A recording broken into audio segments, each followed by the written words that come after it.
सभी को प्रणाम।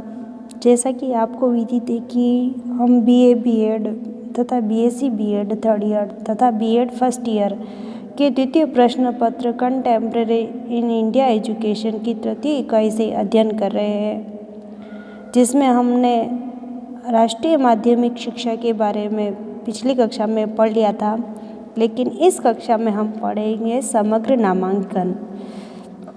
समग्र नामांकन क्या होता है, इससे पहले मैं आपको समझाऊंगी कि समग्र शिक्षा क्या होती है। समग्र शिक्षा अभियान प्री स्कूल से कक्षा 12वीं तक स्कूली शिक्षा की गुणवत्ता में सुधार करने का एक कार्यक्रम है। इसका उद्देश्य यही रहता है कि स्कूलिंग में सीखने के समान अवसरों के रूप में छात्रों के लिए स्कूल की प्रभावशीलता में सुधार करना व शिक्षण के समान परिणामों को प्राप्त करना, यानी शिक्षण में समान स्तर को प्राप्त करना, यह समग्र शिक्षा अभियान का उद्देश्य रहा है। समग्र नामांकन क्या होता है?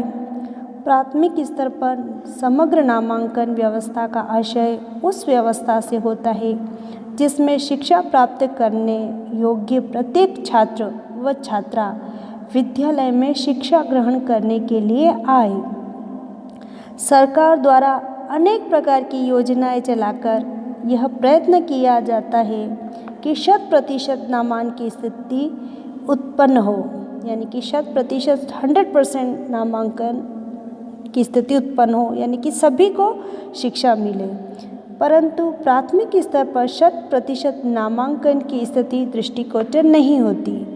वर्तमान समय में प्राथमिक स्तर पर 100% नामांकन की समस्या बनी हुई है। विद्यालयों में 6 से 14 वर्ष के छात्र प्रवेश नहीं लेते। इसके लिए अनेक कारण उत्तरदायी हो सकते हैं। तो यह हमने पढ़ा समग्र नामांकन क्या होता है। अब समग्र नामांकन के मार्ग में आने वाली बाधाएं कौन कौन सी है? प्राथमिक स्तर पर समग्र नामांकन के लिए अनेक प्रयत्नों के बाद भी स्थिति को 100% नामांकन के रूप में परिवर्तित नहीं किया जा सका। भारतीय समाज की दशा व भारतीय नागरिकों की सोच के कारण सरकार के समस्त प्रयत्न मात्र रेत के महल के भांति ढह गए हैं। समग्र नामांकन न होने के प्रमुख कारण हैं माता पिता का अशिक्षित होना, यानी परिवार में माता पिता यदि शिक्षित नहीं है तो वह अपने बालकों की शिक्षा के प्रति जागरूक नहीं होंगे। वह बालकों को विद्यालय भेजने की तुलना में गृह कार्य यानी घर के काम में हाथ बटाने को अधिक महत्व देंगे। सामाजिक परंपराओं के कारण भारतीय सामाजिक परंपराओं के कारण छात्राओं की शिक्षा पर कम ध्यान दिया जाता है तथा छात्रों यानी बालकों यानी कि लड़कों की शिक्षा को ध्यान अधिक दिया जाता है। लड़कियों को असमय ही उनकी शादी करवा दी जाती है या घर के कार्य के लिए उनकी पढ़ाई को छुड़वा दिया जाता है। भारत में अनेक प्रांतों में बाल विवाह का भी प्रचलन है, जिससे विद्यालय जाने की आयु में बालिकाओं का विवाह कर दिया जाता है, जिससे वे विद्यालय जाने से वंचित रह जाती हैं। इसके अलावा भारतीय अभिभावक आर्थिक कारण में हम यह ले सकते हैं कि जो भारतीय अभिभावक है वो बहुत ही गरीब हैं। गरीबी के कारण वह अपने बालक बालिकाओं को या अपने बच्चों को वह आर्थिक क्रियाओं में लगा देते हैं और विद्यालय भेजने में अरुचि दिखाते हैं। अगर वह इन कार्यों से अपने बच्चों को नहीं जोड़े तो दैनिक जीवन की जो महत्वपूर्ण आवश्यकता है उससे भी वह दिन प्रतिदिन की क्रिया में पूरा नहीं कर पाते हैं, यानी कि रोटी कपड़ा मकान जो महत्वपूर्ण आवश्यकता है इसके निर्वहन के लिए वह अपने बच्चों को आर्थिक कार्यों में लगा देते हैं। इसके अलावा आता है अभिभावकों में अजागरूकता। भारतीय अभिभावकों में शिक्षा के प्रति जागरूकता का अभाव है। वह अपने बालक को विद्यालय भेजने में रुचि न दिखाकर उसके मार्ग में बाधा का कार्य करते हैं। वह इस कार्य को सरकार का कार्य मानते हैं। छात्राओं को अधिक शिक्षित करने पर वह सोचते हैं कि लड़कियां बिगड़ जाएगी और उनको गृह कार्यों में दक्ष बनाने में वह ज़्यादा रुचि लेने लगते हैं। तो यह अजागरूकता के कारण ही वह लड़के और लड़कियों में लैंगिक भेदभाव करते रहते हैं। अब हम कह सकते हैं कि शिक्षकों की कम संख्या होना। भारतीय विद्यालयों में शिक्षकों की संख्या छात्रों की तुलना में कम है, इसलिए पढ़ाई का स्तर ठीक नहीं है और अभिभावक छात्रों को विद्यालय नहीं भेजते हैं। एक ही कक्षा में बहुत सारे बच्चे होंगे तो जो शिक्षक होता है वह संप्रेषण क्रिया प्रभावी ढंग से नहीं कर पाता। इतने छात्रों की संख्या होने के कारण वह अपने छात्रों की समस्याओं का समाधान नहीं कर पाता, उनके प्रश्नों का जवाब नहीं दे पाता। इस कारण भी जो छात्र है वह विद्यालय जाने से कतराते हैं। अब हम लेते हैं समग्र नामांकन की संख्या। समग्र नामांकन की समस्या का समाधान किस प्रकार करना चाहिए? समग्र नामांकन की समस्या के समाधान के संदर्भ में श्रीमती राजकुमारी शर्मा तथा प्रोफेसर एस के दुबे कहते हैं कि समग्र नामांकन की समस्या के समाधान के लिए अभिभावकों में शिक्षा के प्रति सकारात्मक दृष्टिकोण उत्पन्न करना होगा, जो कि शिक्षा की उपयोगिता एवं प्रासंगिकता को सिद्ध करने पर ही संभव है। अतः शिक्षा को समाज उपयोगी व रोजगारोन्मुखी बनाना अनिवार्य होगा। इस प्रकार शिक्षा के क्षेत्र में समग्र नामांकन की समस्या का समाधान किया जा सकता है। समग्र नामांकन की समस्या के समाधान हेतु अन्य प्रमुख उपाय निम्नलिखित हैं। पहला है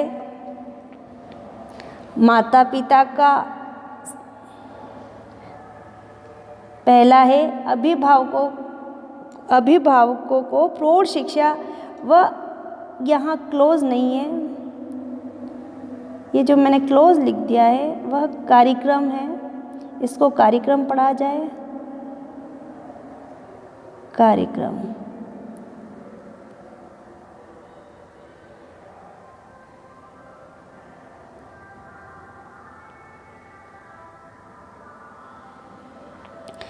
अभिभावकों को प्रौढ़ शिक्षा व अन्य कार्यक्रमों के माध्यम से शिक्षित करना चाहिए तथा उन्हें शिक्षा के महत्व को समझाना चाहिए।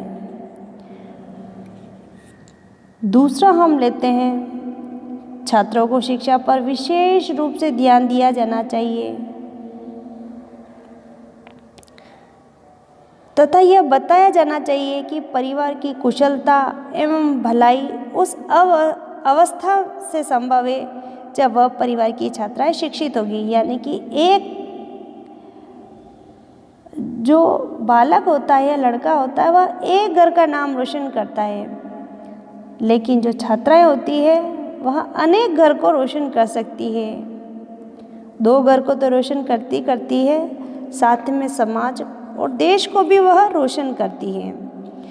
इसके अलावा बाल विवाह पर लगी रोक संबंधी कानून की जो लड़ाई है उसको क्रियान्वित करना चाहिए।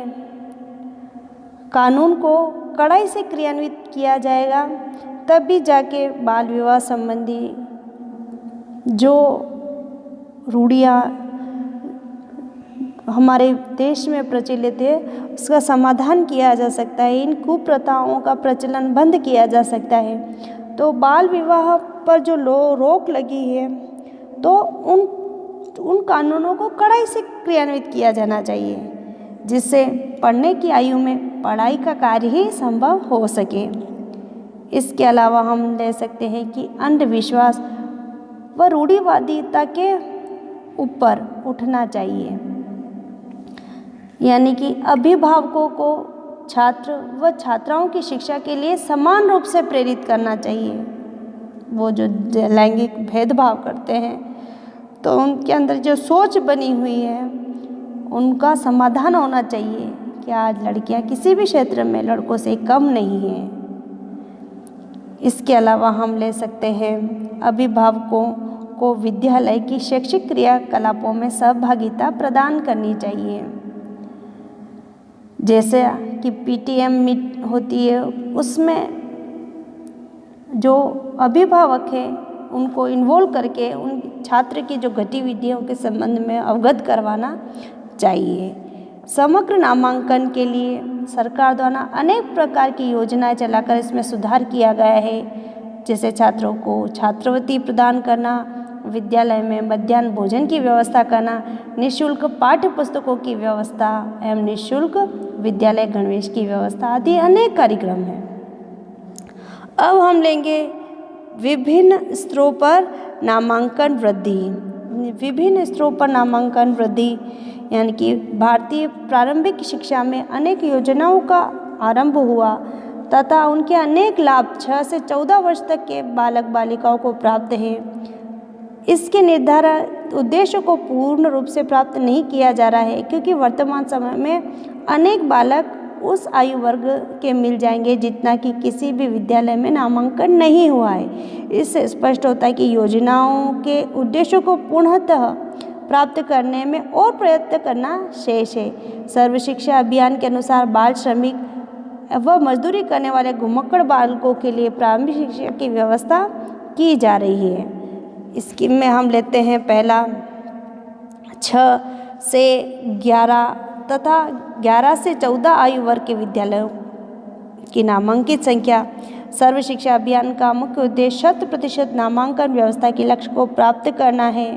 6 से 14 वर्ष तक सभी बालक एवं बालिकाओं को विद्यालय में नामांकित करना प्रारंभिक शिक्षा के सार्वभौमिकरण की दिशा का प्रयत्न है। क्योंकि बालक बालिकाएं विद्यालय सुविधा से वंचित रह जाते हैं तो प्रारंभिक शिक्षा प्राप्त नहीं कर सकते, अतः उसको औपचारिक रूप से शिक्षण करने वाली संस्थाओं में नामांकित करना प्रारंभिक शिक्षा प्राप्त करने के लिए अनिवार्य माना जाता है। इसके लिए प्रारंभिक विद्यालयों को सुविधा संपन्न बनाया जा रहा है। छात्रों को निःशुल्क पाठ्य पुस्तकें प्रदान की जा रही है। गरीब व दलित छात्रों को छात्रवृत्ति प्रदान की जा रही है। इसके अलावा विद्यालय से में नामांकित संख्या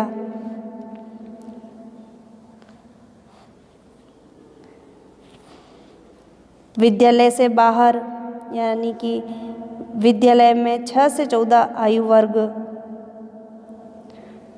के लिए सर्व शिक्षा योजना का उद्देश्य यही रहता है कि गैर नामांकित बालक एवं बालिकाओं को सरकारी विद्यालय, व्यक्तिगत विद्यालय या गैर सरकारी संगठनों के विद्यालयों में नामांकित करने का पूर्ण प्रयास किया जाए, जिससे कि कोई बालक बालिका प्रारंभिक शिक्षा को प्राप्त करने से वंचित न रहे। इसके लिए सरकार द्वारा प्रारंभिक शिक्षा में ग्राम पंचायतों की सहभागिता अधिक कर दी गई है, जैसे ग्राम प्रधान का शिक्षा समिति का अध्यक्ष होना, ग्राम प्रधान का रख रखाव, खाते में नाम जोड़ना, अभिभावक संघ का निर्माण होना, माता शिक्षक संघ का निर्माण, मध्याह्न भोजन योजना समिति का गठन आदि अनेक। इससे क्या होगा कि जो ड्रॉप आउट बालकों की संख्या है वह 6 से 14 वर्ष की तक के जो बालक है, ये अधिकतर ड्रॉप आउट छात्रों का अर्थ उन छात्रों से है जो बीच में ही पढ़ाई छोड़ देते हैं। इसके लिए उनकी विशेष परिस्थितियाँ उत्तरदायी है, जैसे छात्र कक्षा 1 में प्रवेश लेता है तथा कक्षा 3 में वह अपने पिता की मृत्यु के कारण या अनेक अलग कारण से विद्यालय आना बंद कर देता है। उसके बाद उसकी शिक्षा प्राप्त करने का जो क्रम है वह समाप्त हो जाता है। ऐसे छात्रों को ड्रॉप आउट बालकों की श्रेणी में रखा जाता है। ड्रॉप आउट छात्र प्राथमिक व उच्च प्राथमिक दोनों स्तर पर हो सकते हैं। दूसरे शब्दों में हम कहें तो कक्षा 1 से 8 तक की शिक्षा जिन छात्रों को पूर्ण प्राप्त नहीं की है तथा जो बीच में ही शिक्षा ग्रहण करने का कार्य बंद कर देते हैं, ऐसे छात्रों को ड्रॉप आउट की श्रेणी में हम रख सकते हैं। 10 से 14 आयु वर्ग। तो आज की कक्षा हम यही समाप्त करते हैं। धन्यवाद।